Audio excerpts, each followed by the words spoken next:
종교개혁자 존 칼빈은 기독교 강요 서문에서 참 지식은 하나님을 아는 지식과 우리 자신을 아는 지식으로 이루어진다 했습니다.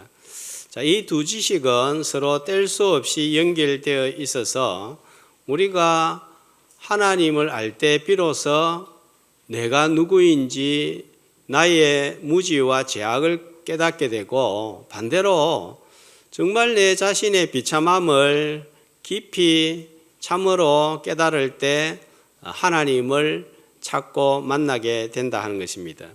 이런 칼빈의 통찰은 성경 전체를 관통하는 구원의 진리를 다루는 로마서와 에베소서의 접근 방식에서 잘 드러나고 있습니다.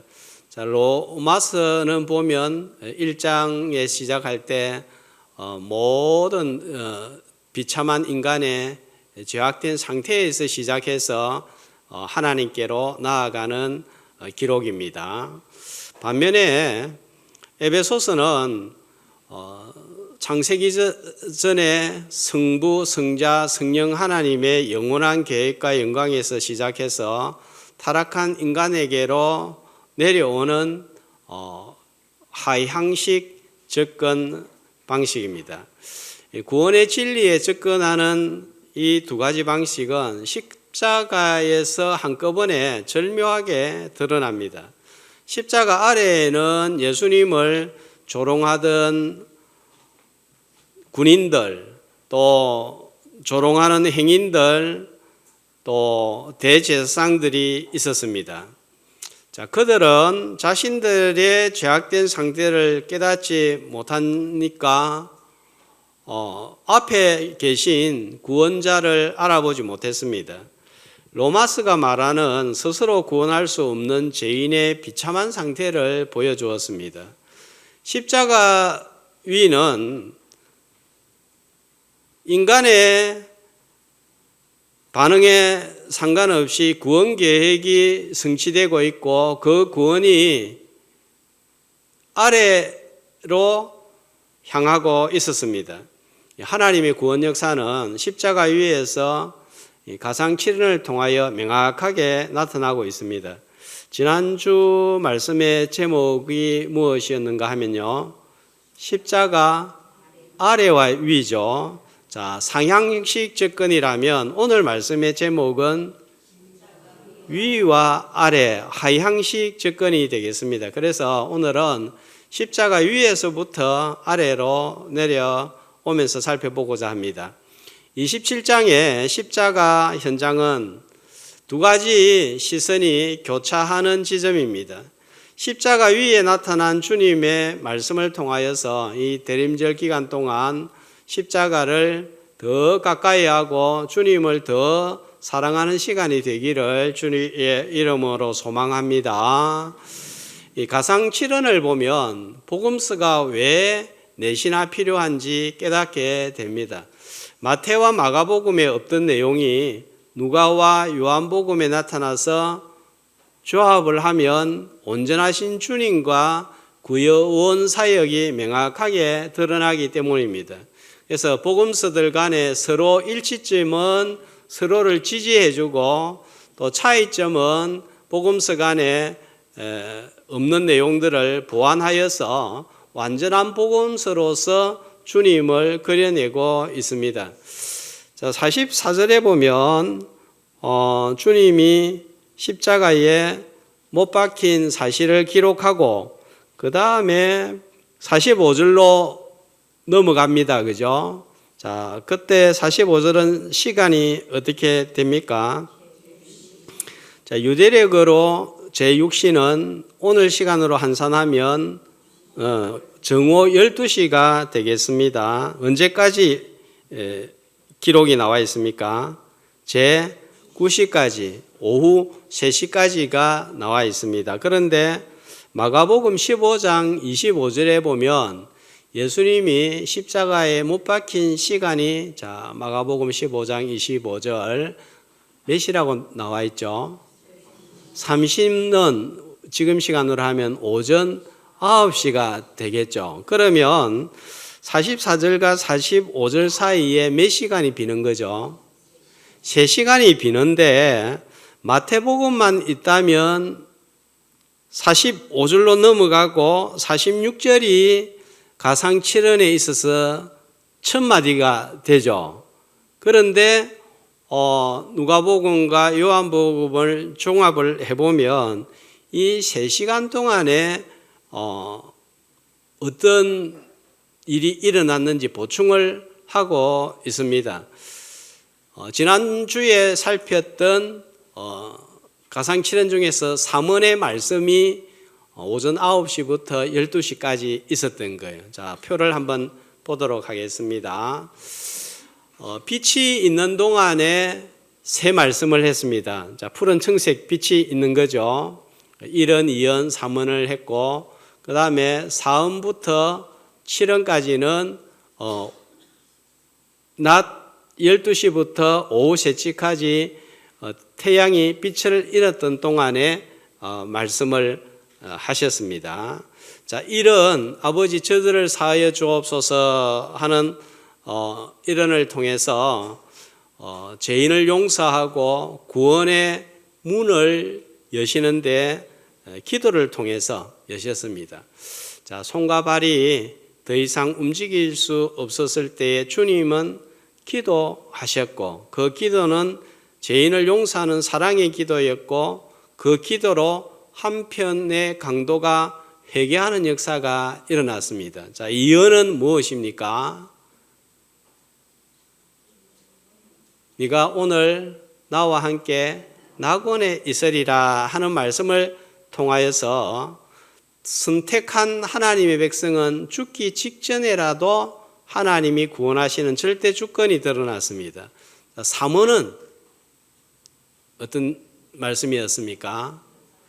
여자여 보소서 아들입니다. 보라 내 어머니라 함으로써 제5계명인 부모 공경으로서의 인간의 도리를 다하는 모습을 보여주고, 더 나아가서 요한에게 내 어머니가 예수님의 육신의 어머니 마리아가 요한에게도 어머니가 된다고 하심으로 새로운 가족 공동체 시작점이 되게 하셨습니다.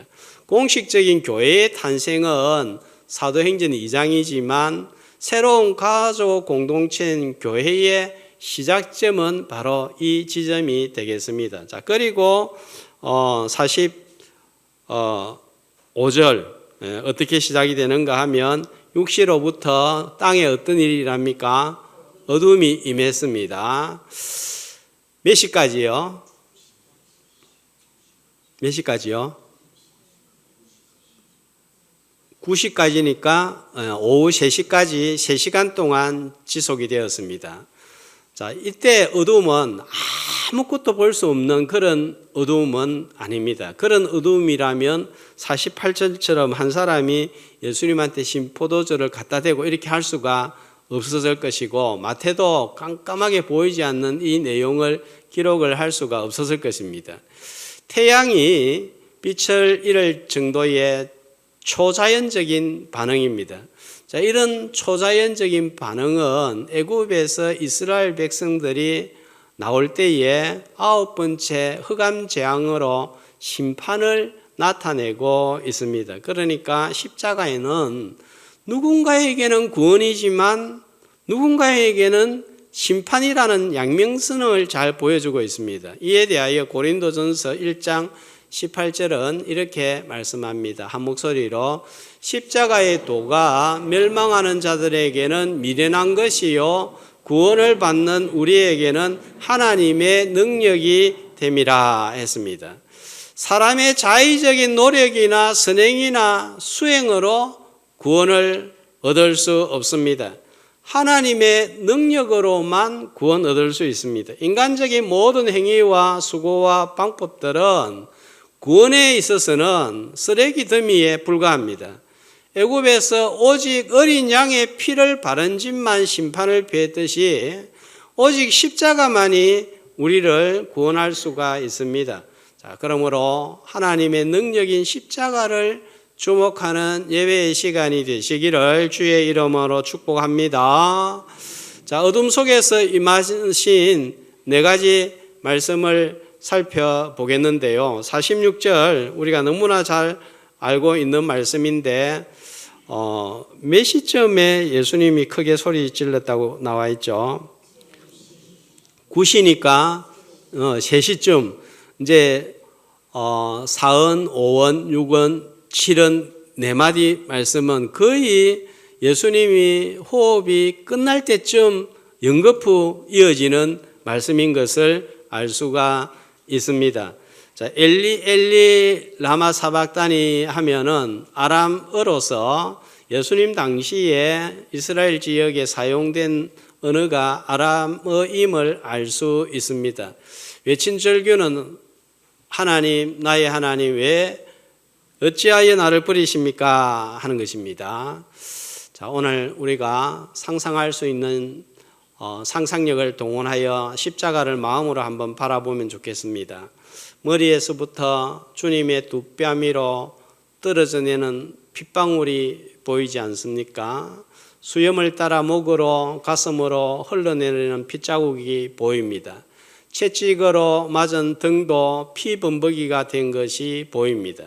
어깨와 겨드랑이 사이로 흘러내리는 핏자국이 보입니다. 손과 발이 세 개의 커다란 못에 체중을 지탱하며 고통스러워하시는 주님의 모습이 보입니다.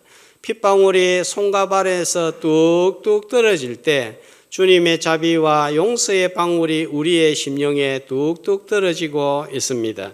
가시관이 머리를 누르고 피가 흘러내릴 때 구주의 사랑이 내 심령으로 흘러 들어오고 있습니다.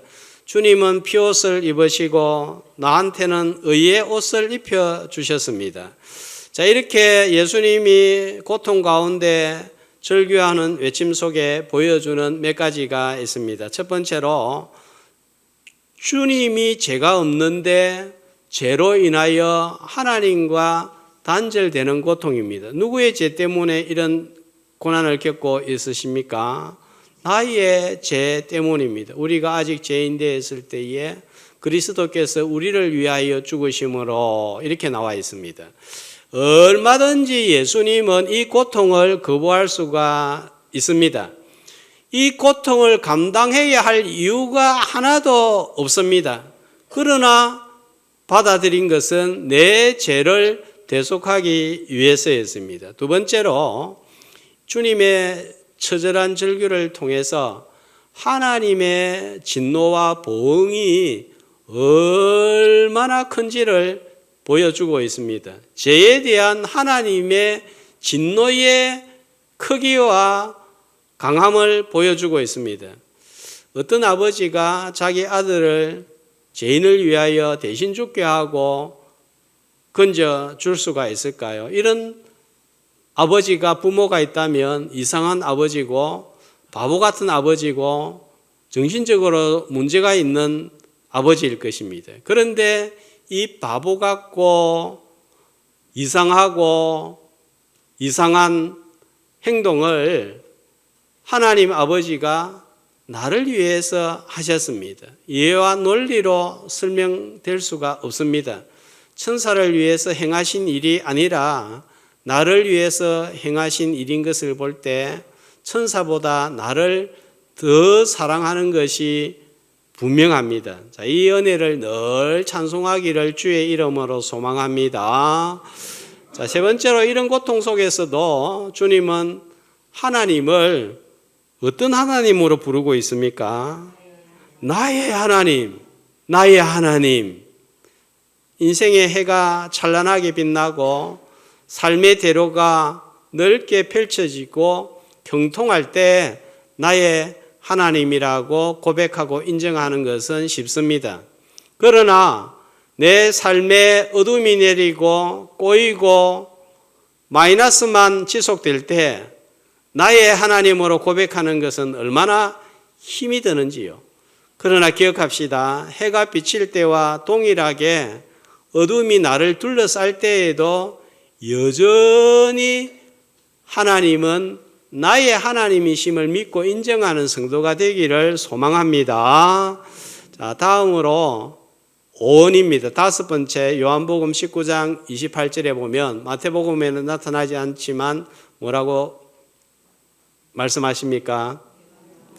내가 목마르다. 자, 예수님은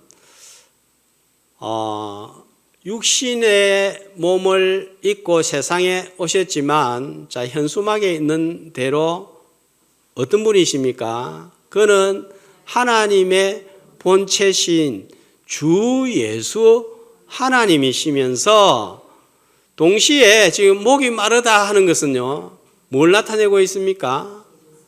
인성을 나타내고 있습니다. 하나님이 목이 마르지 않습니다. 예수님은 우리와 똑같은 인성을 취하셨기 때문에 목이 마르다 하시는 것입니다. 그런데 결정적인 차이가 뭡니까? 같은 몸을 가졌지만 예수님은 신성을 가지시면서 죄가 없다는 점이 결정적인 차이이고 우리의 구원자가 될 수 있는 이유입니다.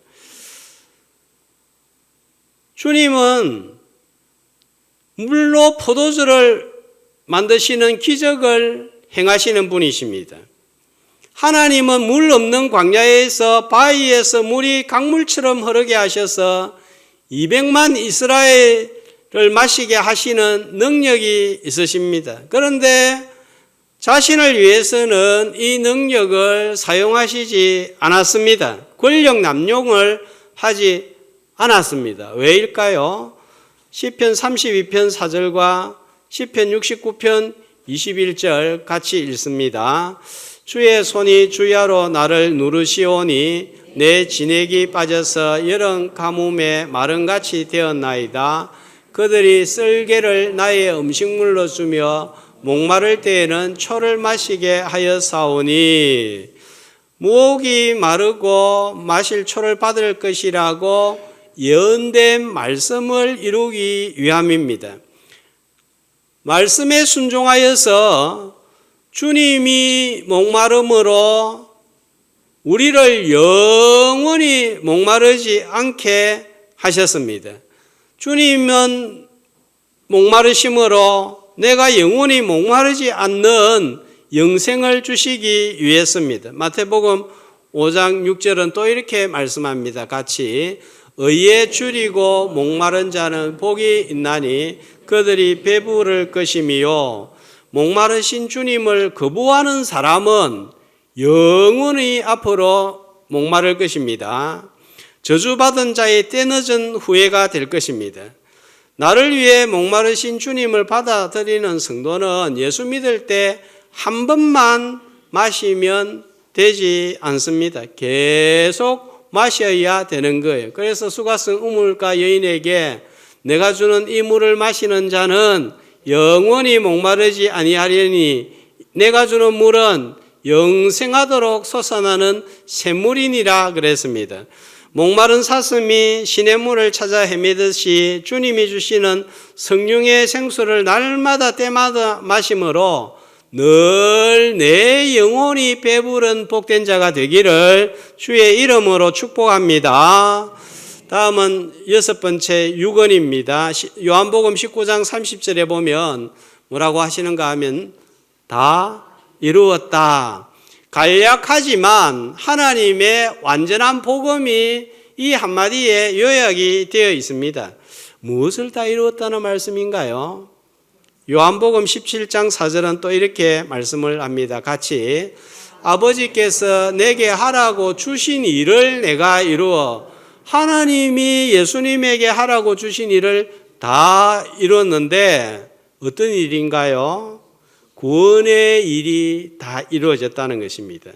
구원을 위한 주님의 쏟으신 물과 피를 통해서 속전히 나의 죄의 값이 아낌없이 완벽하게 완전하게 지불이 되었습니다.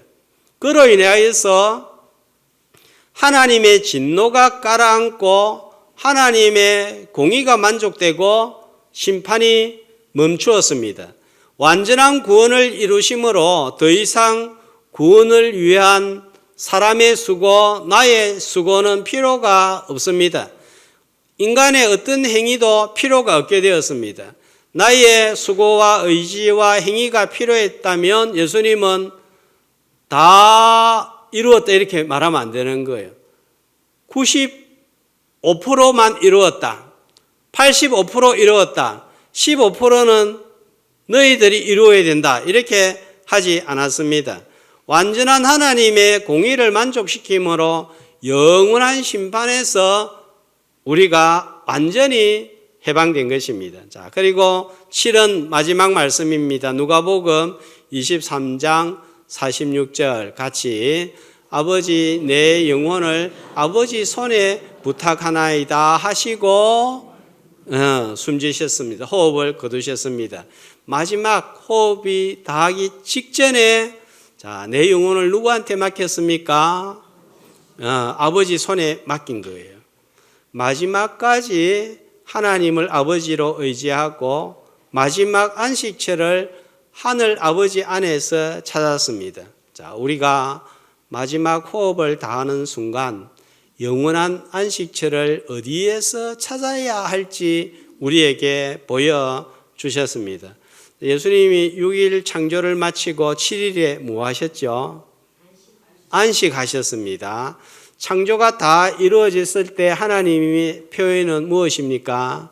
하나님 보시기에 좋았더라 였습니다. 그렇게 말씀하셨듯이 주님은 6번째 우리의 구원을 다 이루시고 마지막에 어떻게 하셨습니까? 영혼을 하나님께 맡김으로 안식하셔서 새 창조를 이루실 때 역시 하나님 보시기에 좋았더라 이렇게 말씀하시는 것입니다.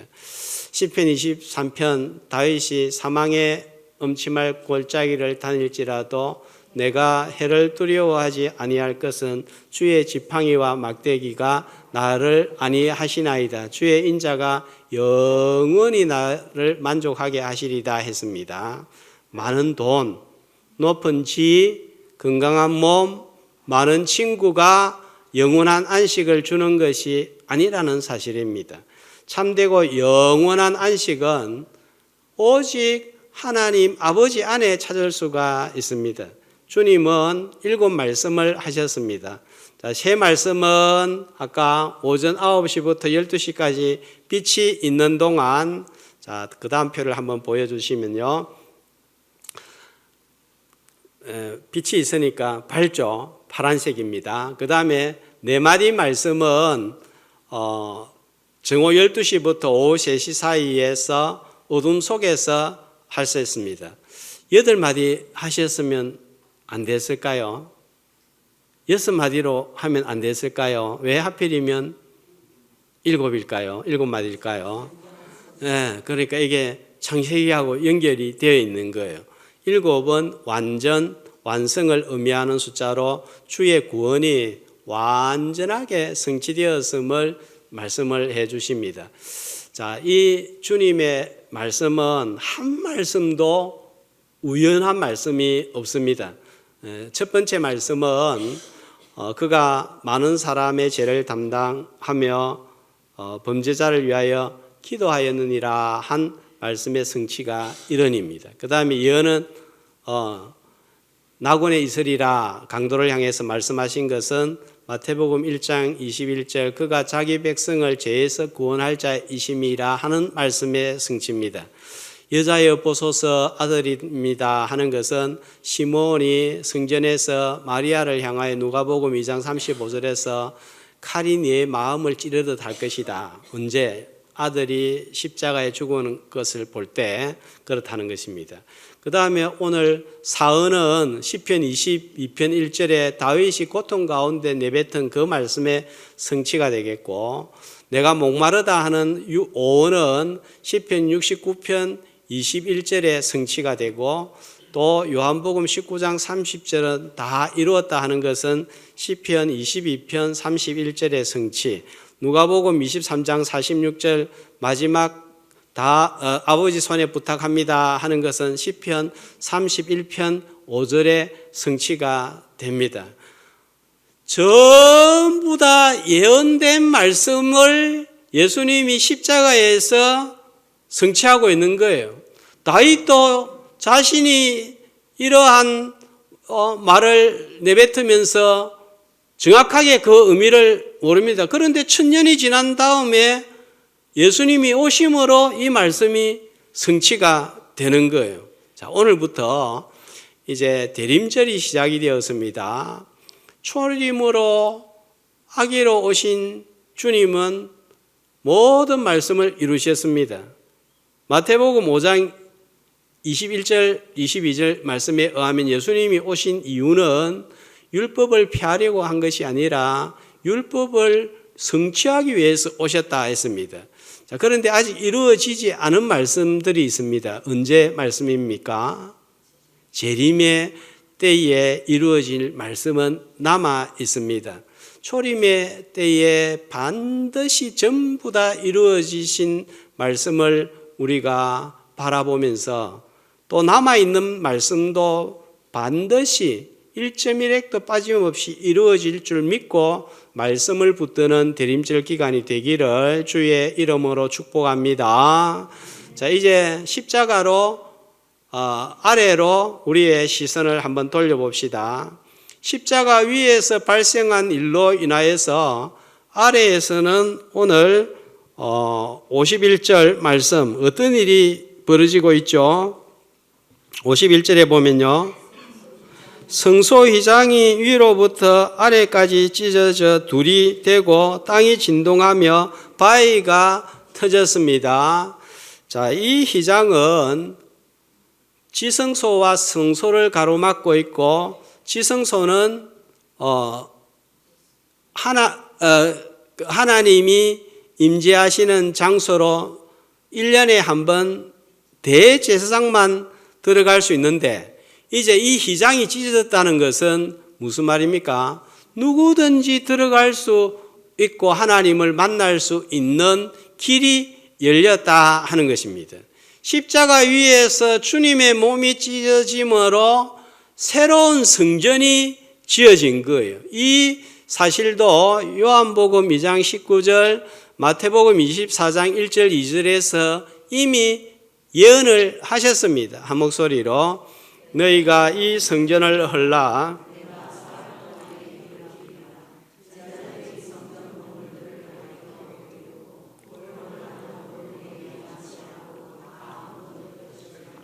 이 성전을 헐라 하면서 이는 예수님의 몸을 가리키리라 하는 말씀도 나옵니다. 바로 이 예수님의 몸이 찢어지고 성전 지성소 가로막고 있는 휘장이 사라짐으로 말미암아 새 성전이 건축이 된 거예요. 또 제자들이 유대인들이 지은 그 헤롯 성전을 바라보면서 얼마나 대단합니까 할 때 다 부서지고 새 성전이 이루어질 것을 말씀을 하셨는데 이제 이 새 성전이 건축되었음을 알리는 사건이 바로 휘장이 찢어지는 사건이고 또 히브리서 10장 19절에서 20절은 이렇게 말씀합니다. 한 목소리로 그러므로 형제들아 우리가 예수의 피를 힘입어 성소에 들어갈 담력을 얻었나니 그 길은 우리를 위하여 휘장 가운데로 열어놓으신 새로운 살 길이요 휘장은 곧 그의 육체니라 했습니다. 자, 이제 우리가 예수님의 피로 인해서 들어갈 자격을 얻었습니다. 그런데 그 길은 어떤 길이라고요? 새로운 살 길입니다. 십자가를 붙드는 모든 자들에게 개방된 길임을 알려주고 있습니다. 자, 이 휘장은 곧 그의 육체라 했고 이제 예수님이 하나님이 거하시는 성전이 된 거예요. 그래서 예수님의 이름을 뭐라고 하죠?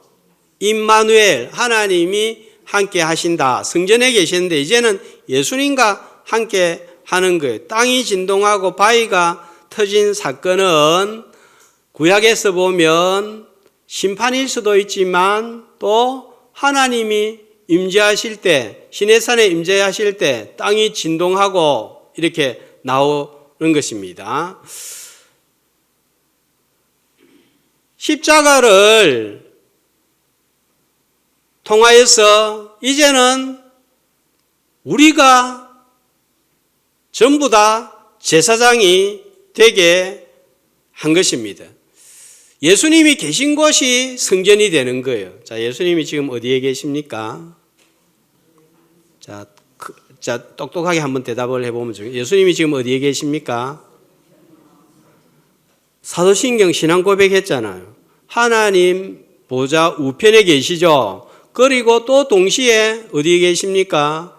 믿는 성도의 마음속에. 그래서 너희가 하나님의 성전인 것과 하나님의 성령이 너희 안에 거하시는 것을 알지 못하시느뇨 했습니다. 예수님이 십자가에 죽으시고 부활 승천하심으로 우리에게 성령을 보내주셨기 때문입니다. 자, 54절 말씀을 보면 두 번째, 더 이상 유대인에게만 머무는 복음이 아니라 이방인에게 활짝 열렸습니다. 자, 이 사건을 보고 54절에 백부장과 예수를 지키던 군병들의 반응은 무엇입니까? 두려워하여서 뭐라고 고백합니까? 하나님의 아들이었다. 그런데 이 백부장과 군병들은 이방인입니다. 예수님이 하신 말씀과 일어난 현상을 보고 하나님의 아들로 고백하는 주님의 백성이 되었습니다. 임마누엘 성전 건축으로 이제 이 성전이 온 세상에 세워질 것을 미리 말씀하신 거예요. 그 말씀이 마태복음 28장 19절 20절에 그러므로 너희는 가서 모든 족속으로 제자를 삼아 하면서 그렇게 하면 내가 너희와 항상 함께 있으리라 하시니라. 함께 있으리라. 왜? 임마누엘인 거예요. 마태복음은 임마누엘 예수님의 이름으로 시작해서 마지막에 임마누엘로 마칩니다. 이는 성전이 계속해서 확장되는 것을 염두에 두고 있습니다. 그러므로 성도는 어디에 있든지 무엇을 하든지 성전 확장에 참여하는 하늘 시민이 되기를 주의 이름으로 축복합니다. 자, 그 다음에 52절 세 번째로, 자, 또 어떤 일이 일어났습니까? 무덤이 열리고 자던 성도의 몸이 많이 일어나되, 자, 그 다음에 53절에 예수 부활 후에 그들이 뭐 했습니까? 거룩한 성에 들어가서 많은 사람에게 보였다 했습니다. 이때 일어난 성도는 구약의 경건한 성도들로 봅니다. 53절에 보면 예수님 부활 후에 많은 사람들에게 보였다고 합니다. 여기에는 신학적인 논란도 많고 질문도 많습니다. 그러면 그 사람들이 어떻게 일어났고 어디로 갔는가? 여러 가지 질문들이 있죠. 그건 개인적으로 저한테 질문하면 대답을 해드리겠고, 오늘은 의미만 말씀을 드리겠습니다. 자던 성도들의 무덤이 열리고 일어난 것은 앞으로 예수님이 죽었지만 부활할 것이고 우리도 죽지만 끝이 아니고 부활할 것을 미리 보여준 거예요. 33절 예수님이 죽으신 장소가 나옵니다. 어딘가요? 골고다 해골의 곳. 해골의 곳이라고 하는 이유는 죽은 사람들의 해골이 버려지는 곳이라 해서 해골의 곳이라 이렇게 붙여지기도 한다고 했습니다. 자, 그런데 이 죽음의 장소가 어떻게 됐어요? 무덤이 열리고 죽은 자들이 일어나는 생명 일으키는 장소로 변했습니다. 죽을 사람이 산 사람이 됩니다. 절망이 소망으로 변합니다. 그러므로 우리 성도들은 부활신앙을 항상 붙들고 살아야 되는 거예요. 영적인 부활만 생각하지 말고 육신적인 삶에도 적용하고 살아야 되겠습니다. 고린도후서 1장 9절 바울은 고통 가운데서 이런 고백을 남겼습니다. 우리는 우리 자신이 사형 선고를 받은 줄 알았으니 이는 우리로 자기를 의뢰하지 말고 오직 죽은 자를 다시 살리는 하나님만 의지하게 하심이라. 아멘. 살다가 보면 이런 순간 있지 않습니까? 내가 정말 사형 선고를 받은 것 같다. 그런 적 없었습니까? 내 마음이 죽을 것 같다. 그 순간이 바로 사형 선고를 받은 것 같아요. 그 순간에 바울은 깨달았습니다. 아, 내를 의지하지 말고 죽은 자도 살리시는 하나님을 바라보라고 함이구나. 이렇게 깨달은 거예요. 내가 사형 선고를 받은 것 같은 상황을 오늘 만나고 있다고 해도, 바닥을 치고 있다고 할지라도 하나님은 얼마든지 나를, 우리를 일으켜 세우시는 분인 줄로 믿습니다. 육신의 환난과 고난 때문에 부활의 주님을 더 의지하고 붙드는 그런 기회가 되기를 주님의 이름으로 축복합니다. 자, 네 번째로 55절, 56절을 보겠습니다. 제자들은 다 도망가고 없는데 거기에 십자가 가까이에 누가 있습니까? 갈릴리에서부터 쭉 따라온 많은 여자가 있었는데 대표적인 몇 사람을 언급하고 있는데 누구예요? 막달라 마리아와 야고보와 요셉의 어머니 마리아와 또 세베대의 어머니 마리아, 요한복음의 19장에 의하면 4명의 마리아가 나타납니다. 이 4명의 여성을 통해서 주님을 따른다는 것이 무엇인지 보여주고 있습니다. 주님을 따른다는 것은 고통의 십자가까지 따라가는 것입니다. 자, 나는 지금 어디에 있습니까? 십자가 가까이 있습니까? 멀리 있습니까? 이걸로 좀 판단을 해보면 좋을 것 같아요. 자, 연말이 되면 우리 성도님들 무슨 생각이 듭니까? 지금은 이제 그런 경향이 줄어든 것 같은데 연말만 되면 이 목사의 마음을 막 힘들게 하는 일이 뭔지 아세요? 아이고, 언제는 좀 빠져야 되겠다. 목사님, 올해는 구역장, 교사, 찬양대 좀 안 하려고 합니다. 이런 생각이 들죠. 자, 우리가 기억합시다. 십자가 신앙은 형통하고 복만 있는 것이 아니라 기꺼이 십자가 가까이 가는, 그래서 십자가 지는 신앙임을 우리가 기억해야 되겠습니다.